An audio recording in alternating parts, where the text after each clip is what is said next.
Price Lord, மரியே வாழ்க. இன்னைக்கு இந்த ஜெபமாலை மாதத்தில், அதுவும் அக்டோபர் 13 ஃபாத்திமா மாதா திருக்காட்சியின் நாள் அன்னைக்கு நம்ம இந்த ஃபாத்திமாவின் அன்னையின் அதிசய முக்கியமான ஜெபமாலையின் வரலாற்றை உலகுக்கு கொண்டு வந்த வரலாற்றின் அவசியத்தை உணர்த்திய ஃபாத்திமா அன்னையின் ஜெபமாலை பற்றி தெரிந்து கொள்ள போகிறோம். மிக மிக முக்கியமான ஜெபமாலை இது. ஏன்னா நம்ம எல்லாத்துக்குமே ஜெபமாலைங்கிறது சும்மா ஒரு மணிகள் 53 மணிகள் அப்படின்னு சொல்லி, ஆனால் இந்த ஜெபமாலையில் எவ்வளோ பலன் இருக்கிறது அப்படின்னு சொல்லி சாதாரணப்பட்ட 3 சிறுவர்களுக்கு, ஃப்ரான்சிஸ்கோ, ஜெசிந்தா, லூசியான்று 3 ஆடு மேய்க்கிற ரொம்ப ஏழ்மையான குடும்பத்தில், அதாவது புவர் ஃபேமிலியில் பிறந்த 3 சிறுவர்களுக்கு இந்த ஃபாத்திமா மாதா காட்சி கொடுக்குறாங்க. காட்சி கொடுத்து ஜெபமாலை ஜெபிங்கன்னு சொல்கிறாங்க. அதே மாதிரி ஜெபமாலை எப்படி நம்ம எல்லாம் சொல்லுவோன்னா, அந்த சின்ன பசங்க அப்படி தான் சொல்லியிருக்காங்க. அழுந்த மாதிரியே வாழ்க்கை கத்திரமுன்னு பெண்களுக்கு ஆமேன், அழுந்த மாதிரியே வாழ்க்கை கத்திரமுன்னு பெண்களுக்கு ஆமேன் அப்படின்னு முடிச்சிருவோம். அச்சிஷ்ட மரியாதை மாதாவை பழக்கம் ஆமேன் டப் டப் டப் டப்னு ஃபாஸ்ட்டாக ஒரு ரொட்டீனாக நம்ம ஃபாஸ்ட்டாக முடிக்கணுங்கிறதுக்காக அப்படி ஜெபிச்சிருவோம். ஆனால் ஜெபமாலைங்கிறது ஆண்டவருடைய சேசுடைய வாழ்க்கையை தான் தியானிக்கிறோம். நம்மளுக்கு 4 மிஸ்ட்ரிஸ் இருக்கும்போது அது ஒவ்வொன்றிலையுமே அவருடைய வாழ்க்கையை தியானிக்கிறோம். ஸோ இதை நம்ம புரிந்து கொண்டு தியானித்து ஜெபிக்க வேண்டும். அதை இந்த அம்மா வலியுறுத்துனாங்க, இந்த ஃபாத்திமா தாய் வலியுறுத்துனாங்க. சின்ன பிள்ளைகள் ஜெபம் சொல்லணுங்கிற அவசியத்தை சொன்னாங்க. அதுக்கப்புறம் என்ன சொன்னாங்கன்னா, ஜெபமாலை அருள் நிறைந்த மரியே வாழ்க அப்படின்னு சொல்லும்போது என்ன மகிழ்ச்சி அடைகிறாங்கன்னு சொல்லி அதை பற்றி சொன்னாங்க. அதுக்கப்புறம் ஆர்ந்த மரியே வாழ்க, கர்த்தர் உம்முடனே, பெண்களுக்குள் ஆசீர்வதிக்கப்பட்டவள் நீரே, உம்முடைய திருவயிற்றின் கனியாகி இயேசுவும் ஆசீர்வதிக்கப்பட்டவரே, புனித மரியே இறைவனின் தாயே, பாவிகளா இருக்க எங்களுக்காக இப்பொழுதும் எங்கள் இறப்பின் வேளையிலும் வேண்டிக் கொள்ளும். அப்புறம் பிதாசுதன் போட்டுன்னு ஓ எங்கள் சேசுவேன்னு ஒரு ஜெபம் வரும். ஓ எங்கள் சேசுவே எங்கள் பாவங்களை மன்னியும். அந்த ஜெபத்தை ஃபாத்திமா மாதா தான் சொல்லி கொடுத்தாங்க அந்த சிறுவர்களுக்கு சொல்லணும் அப்படின்னு. நம்மளை நரக நெருப்பிலிருந்து காப்பாற்றுறதுக்கு அந்த ஜெபமாலை சொல்லி முடித்தோடனேயே நீங்கள் கண்டிப்பாக ஓ எங்கள் சேசுவை சொல்லணும்னு சொல்லி இந்த ஃபாத்திமா மாதா தன்னுடைய திருக்காட்சியில் வெளிப்படுத்தினாங்க. அதே மாதிரி டான்சிங் சன், ஆடும் அதாவது ஒரு காட்சி திருக்காட்சி நடந்துச்சுன்னா, ஒரு புதுமை நடந்துச்சுன்னா எல்லாம் ஈஸியாக நம்பிட மாட்டோம். இந்த சின்ன பசங்க, ஏழ்மையான பசங்க சொல்லும்போது நீங்கள் சும்மா சொல்கிறீங்க, யாரையோ பார்த்துட்டு பார்க்காம கூட பொய்யா மாதாவை பார்த்தேன்னு சொல்கிறீங்க, அவங்க ஜெபமாலை சொன்னாங்கன்னு சொல்கிறீங்க, அதை சொல்கிறீங்க, இதை சொன்னாங்கன்னு சொல்கிறீங்கன்னு அந்த பிள்ளைகளை சீக்கிரமாக ஏற்றுக்கவே இல்லை. 2 பொண்ணும் ஒரு பையனையும் அவங்க ஏற்றுக்கவே இல்லை. அதுக்கப்புறம் இந்த பசங்க சொல்கிறாங்க மாதாட்ட, அம்மாம்மா நீங்கள் சொன்னீங்க, நாங்கள் நம்புகிறோம், ஆனால் நாங்கள் போய் சொல்லும்போது எங்களை போகாதேன்னு சொல்கிறாங்க, நீங்கள் சும்மா இதை சொல்லிட்டு வெட்டியாக நேரத்தை வேஸ்ட் பண்ணுறீங்கன்னு சொன்னீங்களே, எங்களை அனுப்ப மாட்டேங்கிறாங்க அப்படின்லாம் சொன்னோன்னே கஷ்டப்படுறோம், இங்கே உங்களை பார்க்க வர்றதுக்கு எங்களை விட மாட்டேங்கிறாங்க, பெர்மிஷன் கொடுக்க மாட்டேங்கிறாங்கன்னு சொன்ன உடனே மாதா சொல்கிறாங்க, இப்போ உங்களுக்கு என்ன பண்ணணும் அப்படின்னோடனே, நாங்கள் உங்களை பார்க்கணும், எங்களுக்கு அது ரொம்ப சந்தோஷமாக இருக்குது அப்படின்னோடனே மாதா சொல்கிறாங்க, எல்லாத்துக்கிட்டையும் சொல்லுங்கள், போய் எல்லாரையும் வர சொல்லுங்க, இங்கே ஒரு அற்புதம் நடக்க போகுதுன்னு சொல்லி வர சொல்கிறாங்க. அதே மாதிரி 13,000 பேர் அப்படியே காத்து கிடக்குறாங்க. அப்படியே காத்திருக்கும் போது கொஞ்ச நேரம் ஒன்றுமே ஆகலை. காலையிலே சொல்லிட்டாங்க மெசேஜ், சாயங்காலம் மாதா வர போகிறாங்கன்னு. எல்லாம் காலையிலேருந்தே எல்லாம் வெயிட் பண்ணுறாங்க, ஒன்றும் ஆகலை. சாயங்காலம் சாயங்காலத்தில் எங்கேயாவது சூரியன் இருக்குமா? சாயங்காலம் சூரியன் டான்சிங், அதாவது ஆடும் சூரியன், டான்சிங் சன்னை பார்த்தாங்க. மாதா அங்கே இந்த டான்சிங் சன்னை காட்சி கொடுத்து இந்த இதை மக்கள் எல்லாத்துக்கும் காமிச்சாங்க. நிறைய அங்கே அற்புதங்கள் நடந்துச்சு, நிறைய பேர் சுகமானாங்க, நிறைய பேர் மனமாற்றம் அடைந்தாங்க. இது மாதிரி பல அற்புதங்கள் நடந்தது.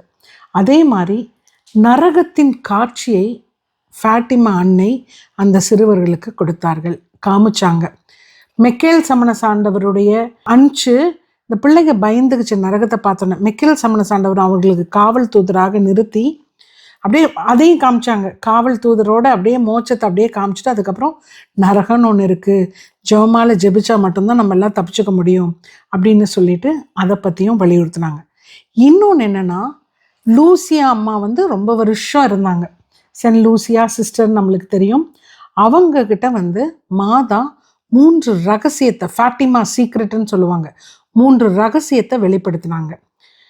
அதாவது முக்கியமான ரகசியம், அதை வந்து நான் சொல்கிறப்ப வெளியிடலான்னு சொல்லி சொன்னாங்க. அப்புறம் வெளியிடும் போது போப் ஜான் பால் II தான் அதை பார்த்தாரு ஃபஸ்ட்டு. பார்த்துட்டு அப்புறம் பத்திரமா அதை, அப்போ சொன்னால் மக்கள்லாம் பயந்துருவாங்க, பேனிக் ஆயிடுவாங்கன்னு சொல்லிட்டு அதை அப்படியே வச்சுட்டாங்க.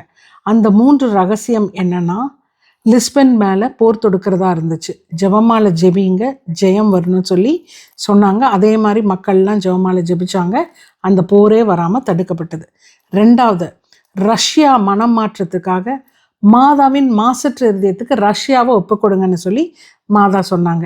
உடனே மம்மா சொன்னதுக்கு ஏற்ப எல்லாரும் ரஷ்யா வந்து, இப்போ போர் நடந்துட்டு இருந்துச்சு, ரஷ்யாவை வந்து மாதாவின் மாசற்ற இருதயத்துக்கு, மாதாவோட இமாக்குலேட் ஹார்ட் ஆஃப் மேரி கிட்ட ஆஃபர் பண்ணாங்க. உடனே அது மனமாற்றமாகி போர் ஸ்டாப் ஆச்சு. 3வது ரகசியம், அதாவது போப்பரசராக இருக்கிறவர் ஒருவர் சுடப்படுவார், பின்பு சாட்சியாக எழுந்து அவர் காப்பாற்றப்படுவார்னு சொல்லி ஒரு இது வந்துச்சு. அதே மாதிரி அந்த ஜெபமாலை ஜெபிச்சு அந்த 3 காரியங்களுமே அற்புதமாக நடைபெற்றது. அதை பற்றி நம்ம தெரிஞ்சுக்க போகிறோம். ஃபாட்டிமாவோட இந்த கிரீடத்துக்கு பார்த்திங்கன்னா அவ்வளோ ஒரு அழகு இருக்கும்.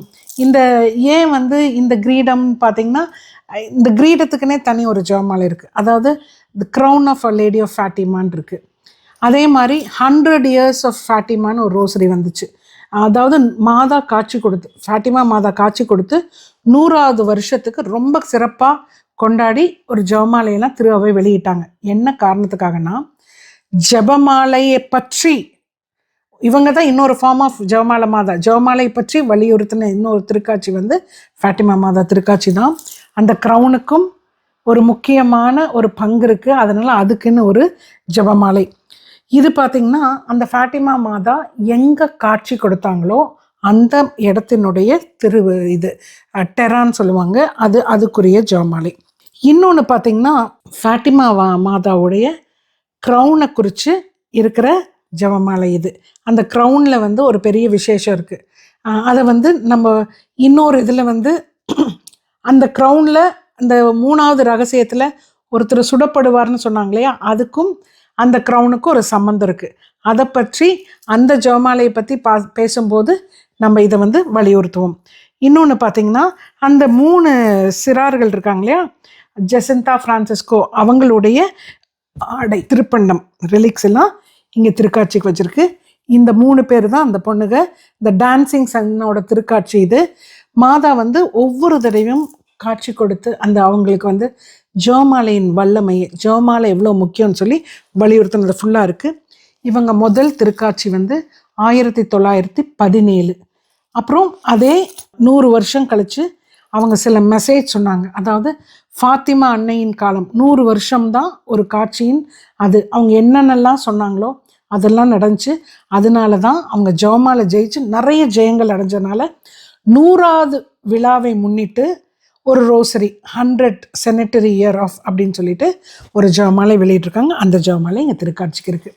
அதனால் நாம் ஒவ்வொருவரும் இந்த ஃபாட்டிமா அன்னையின் நாளில் இருக்கும் நாம், அதாவது இன்றைக்கி வந்து ரொம்ப விசேஷமான நாள். அக்டோபர் 13ங்கிறது one of the main apparition of a lady of ஃபாட்டிமா.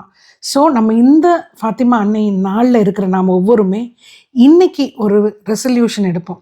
தினமும் நான் ஒரு ஜெபமாலை ஜெபிச்சுட்டு இருந்தேன்னா, நான் இன்னொரு ஜெபமாலை இன்ற நாளில் இருந்து ஜெபிக்க போகிறேன் அப்படின்னு சொல்லணும். அதே போல் ஒரு நாளைக்கு 2 ஜெபமாலை ஜெபிச்சு அந்த அம்மா கிட்ட கேட்டால் இந்த ஜெபமாலையின் வழியாக என்ன கேட்டாலும் கிடைக்கும்னு நம்ம உணர வேண்டியதுக்கு இது ஒரு இதாக இருக்கும். அதுக்கப்புறம் பார்த்திங்கன்னா அப்படி ஜெபிச்சுட்டு எப்படி ஜெபம் பண்ணணும்னு அந்த அம்மா ஜெபமாலையே சொன்னாங்க. அவசரமாக இல்லாமல் உணர்ந்து அந்த காட்சிகளை, அதாவது சேசுவனுடைய வாழ்க்கை தான் நம்ம வந்து ஒவ்வொரு மிஸ்ட்ரியாக இருக்கிறோம். அதாவது கப்ரியேல் தூதர் மாதாக்கு மங்கள வார்த்தை உரைத்தார், அதை குறித்து தியானிப்போமாகனா அப்போ நம்ம அப்படியே காட்சிப்படுத்தணும். ஒரு சம்மனசு வர்றது, மாதா அப்படியே உட்காந்து தைச்சிட்ருப்பாங்க, வந்து மரியே வாழ்கன்னு சொல்லிட்டு அவங்க வந்து இதை சொல்லுவாங்க. சொல்லி அவங்க உடனே அந்த காட்சியை தியானிச்சுட்டு நம்ம ஒரு பரலோகத்து மந்திரம் சொல்லி அருள் நிறை மந்திரத்தை சொல்லணும். அருள் நிறைந்த மரியே வாழ்க, ஆண்டவர் முன்னே அப்படியே அதை சொல்லி உணர்ந்து சொல்ல வேண்டும். ரொம்ப ஸ்லோவாக இல்லாட்டியும் நம்ம புரிந்து அதன் அர்த்தத்தை எடுத்துட்டு, ஏன்னா ஜெபமாலைங்கிறது மிக பெரும் ஆயுதம். அது இருந்தால் தான் நம்ம இன்றைக்கு நம்மளால் தப்பிக்க முடியும், பாதுகாப்பாக இருக்க முடியும். ஒவ்வொரு ஜெபமாலை என்ற ஆயுதத்தை இன்றே கையில் எடுப்போம். ஜெபமாலை ஜெபிக்காதவர்கள் இன்று முதல் ஜெபமாலை ஜெபிப்பேன்னு ப்ராமிஸ் பண்ணி ஓத்து எடுத்துக்குவோம். ஜெபம் பண்ணிக்கிட்டு இருப்பவங்க, நான் இத்தனை நாள் ஜெபமாலை சொல்லிகிட்டு இருந்தேன். சொல்வதற்கும் ஜெபிப்பதற்கும் நிறைய வித்தியாசம் இருக்குது. நான் நிறைய பக்கம் சொல்லியிருக்கேன். There is a big difference between saying and praying. நம்ம இப்போது சில பேர் saying just will be saying the rosary, but from this day let us pray the rosary. ஜெபமாலை உணர்ந்து ஜெபிப்போம். ஃபாத்திமா அன்னையின் பாதுகாப்பை பெற்று போர்லிருந்து தப்பிப்போம். ஏன்னா இப்போ நம்ம உலகத்தில் நம்ம நினச்சிட்ருக்கோம் ஜோர்டன் பாலஸ்டைனுக்கு வார், நம்மளுக்கு ஒன்றும் பிரச்சனை இல்லைன்னு. பட் அது உலக போராக மாறுவதற்கு எல்லா இது இருக்குது. பொருளாதார தடை பயங்கரமாக இருக்குது, தொத்து நோய்கள் இருக்குது. அதே மாதிரி நிறைய நம்ம நரகத்தை பற்றிய அவாஷனே இல்லை, நம்மளுக்கு அதை பற்றியே தெரியல. ஜெபமாலையின் முக்கியத்துவம் நம்மளுக்கு தெரியாமல் இருக்குது. நம்ம எல்லாருமே இன்றைய நாளில் இந்த ஃபாத்திமா அன்னையின் காட்சியின் வழியாக நம்ம எல்லோரும் ஜெபமாலையை இன்றே கையில் எடுப்போம். ஜெபமாலையை ஜெபிப்போம், ஜெயம் கொண்டு வாழ்வோம். மரியே வாழ்க. Mamma loves you.